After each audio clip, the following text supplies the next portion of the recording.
friends, welcome to my channel Creating Essence. I am Megan. Thank you so much for stopping by today.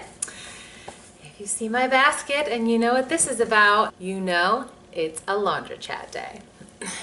Today's Laundro-CHAT is inspired by the adorable Rachel at Real Housewife Rachel. I will put up an iCard for her channel. She is such a sweet mama with so much practical wisdom to share. And she just did a homemaking tag. I love a good tag. Some of them can be pretty redundant. It's a seriously huge load of laundry. But this one is pretty new, so I thought I would give it a go. Plus, this is what I do 24/7. So why not do a tag that is super applicable to my life? It is a list of 20 questions. You are welcome to join in. If you do, I would love it if you would let me know in the comments below so I can check it out myself. I found through watching Rachel's tag that she and I had so much in common as far as how we run our homemaking stuff. So it would be really cool to see how many other moms I have some in common with and what our differences might be.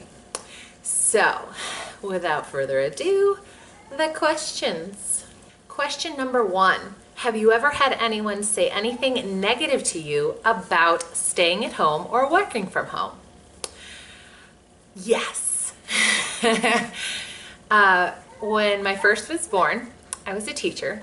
I went back to teaching after she was born when she was 6 weeks old. And by the time she was 10 weeks old, I was home with her again. To an extent, I still continue to get the same thing. People know I went to college. They know I paid a lot of money to go to college. And I get a lot of the, don't you feel like you're wasting your degree staying home with your kids? Nope, not even a little.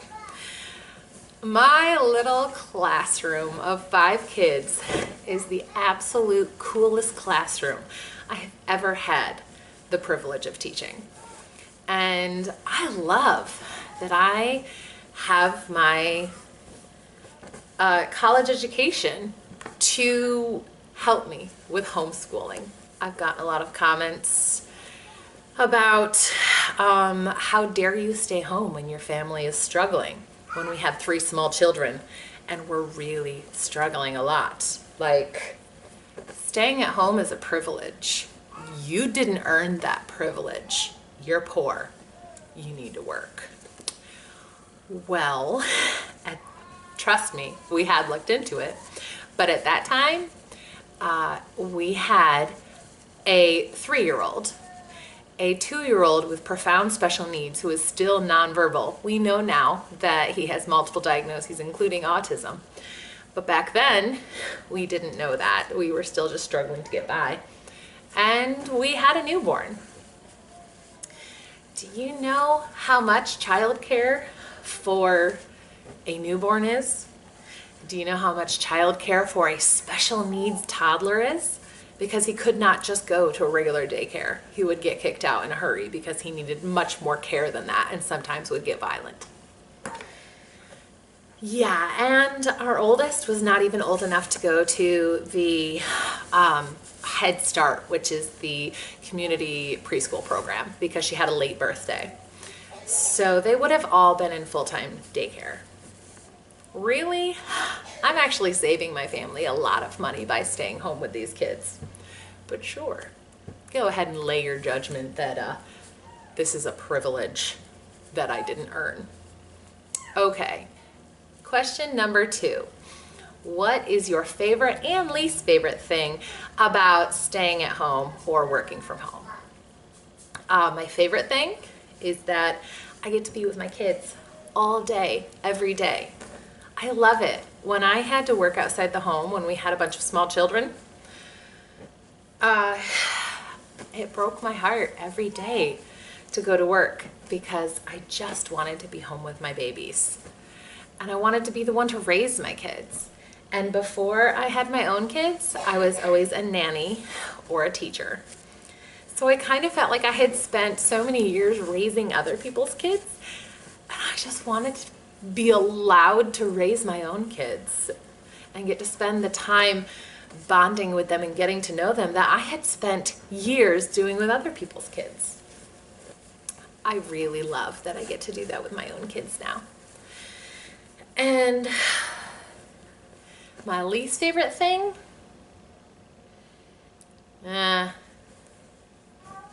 Dishes. I don't like doing dishes. I'll run my dishwasher 3 times a day if I need to. We go through a lot of dishes. I cook almost everything from scratch for our family of 7. We use a lot of dishes. I think God is trying to kind of make me appreciate that more, because our dishwasher is broken and nothing we do seems to fix it, and we don't really want to buy a brand new one right now. So I have been washing dishes by hand for a few weeks now. I think it's been reiterated in my mind how much I hate it. What is your favorite or least favorite chore? Well, I think I already covered the least favorite chore. It's the dishes. Dishes are awful. My favorite chore? Gardening. Can we call that a chore? Just yard work in general. I love being outside and I love doing that kind of stuff. What time do you wake up and go to bed? Well, that depends. I've talked before about my autoimmune issues, and when I am in a flare, I will often go to bed at 8 o'clock right after the kids are tucked in, and I will get up at 7:30, 8 o'clock, whenever my husband needs to leave for work.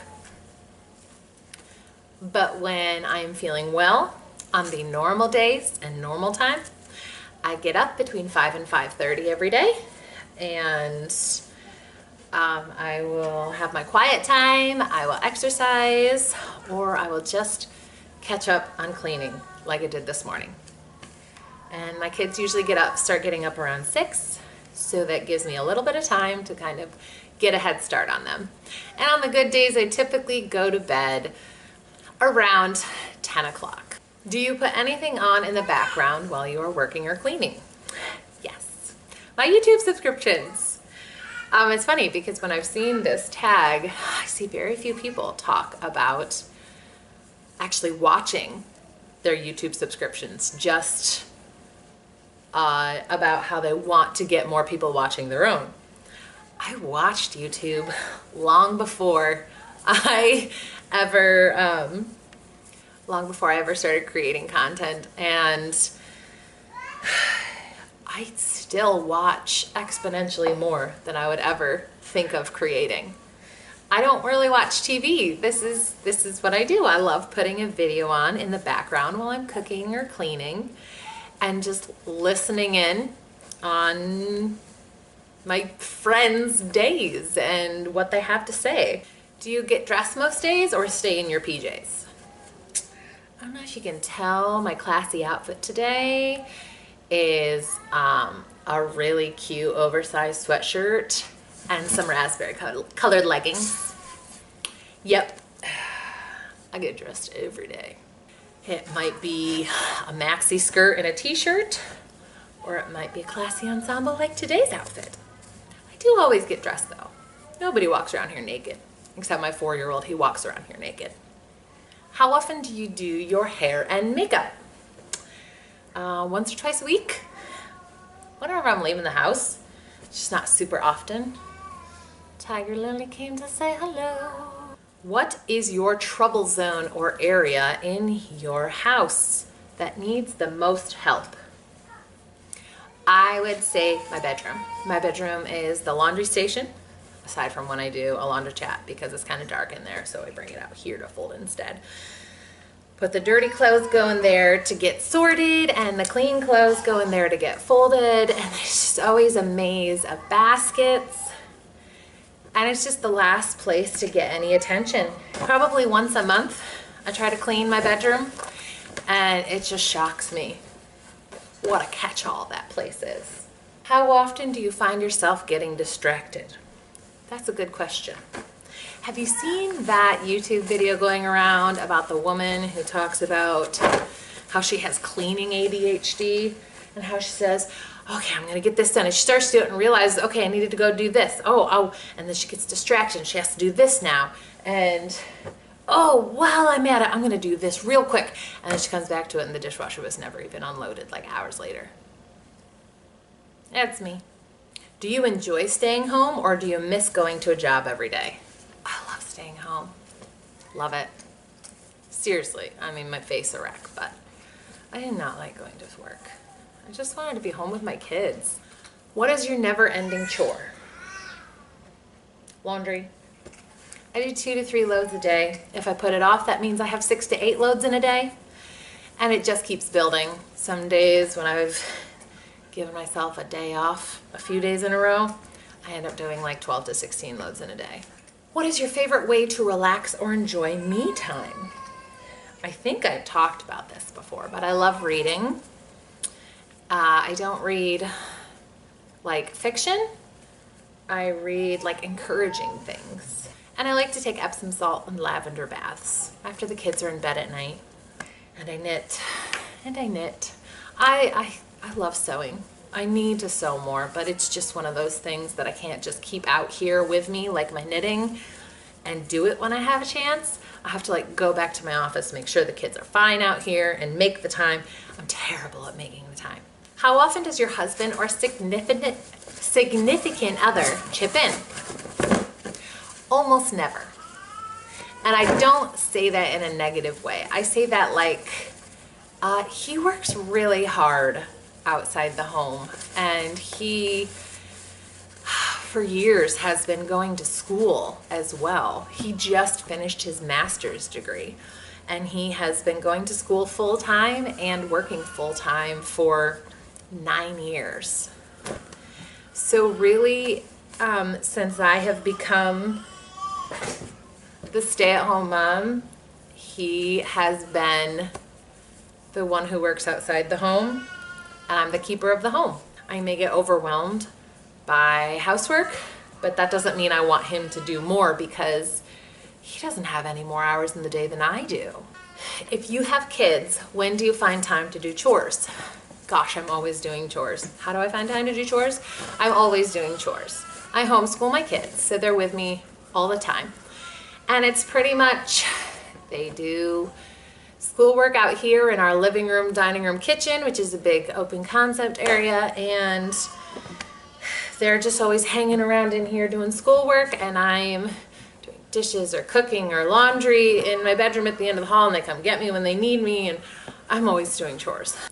How do you balance being a homemaker and creating YouTube content? I have a planner, and every week I plan out the content I'm going to make that week. And I just kind of do it in a particular order. I like to do vlogs or talk pieces like this, Mondays and Wednesdays. And on Fridays, I always try to do something related to cooking or things that just make stuff easier for me in the kitchen, that kind of stuff. What is your favorite room in your home and why? As much as it's kind of a mess, I love my bedroom. My bed's there and it's snuggly and comfy, and we kind of keep it low light, and oh kitty, Tilly likes to be on the vlog today. But it's a warm as an environment, welcoming, snuggly place with a lot of clutter. But I love my bedroom. What is your least favorite room in your home and why? Oh gosh, I would say the toy room upstairs. It's it's the upstairs master bedroom that is over the addition that is our master bedroom. And we just turned it into the kids' toy room. They just trash it. And I don't go in there all the time, only like a couple times a week, and it just gets to be a mess so fast, and it doesn't matter how I organize it or how many toys and games I take away. Do you feel that your home reflects your personal style, and why or why not? I feel like I don't really have a personal style. I'm kind of a little of everything. I guess my house could be eclectic. I don't know. I don't really do a lot of decorating.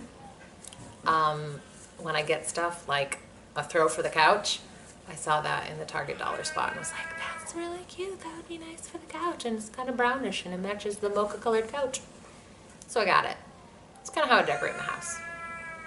Maybe that's my style. I don't know. What does your home smell like? I feel like I'm always cooking, so it probably smells like food. Garlic. I use a lot of garlic.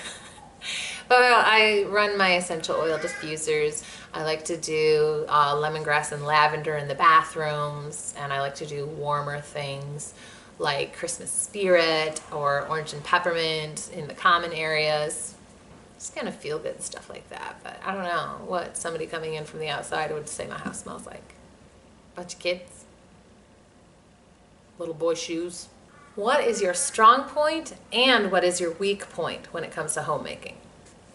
I think my strong point is not stressing about clutter. Maybe. I think my weak point is not noticing clutter until it's like a disaster. Honestly, I was not raised like doing maintenance cleaning every day, and I don't notice it until it's like a huge mess and suddenly it's overwhelming and it's like, how did it get this way? And the truth is it probably was building for like 2 weeks. Anyway, that is it for the homemaking tag. I will include the questions in my info box below if you want to do the tag. I would love to see it, so let me know in the comments below. Thank you so much for sticking around, friends. Please give it a thumbs up if you like this video and subscribe for more of our kind of crazy. Bye-bye.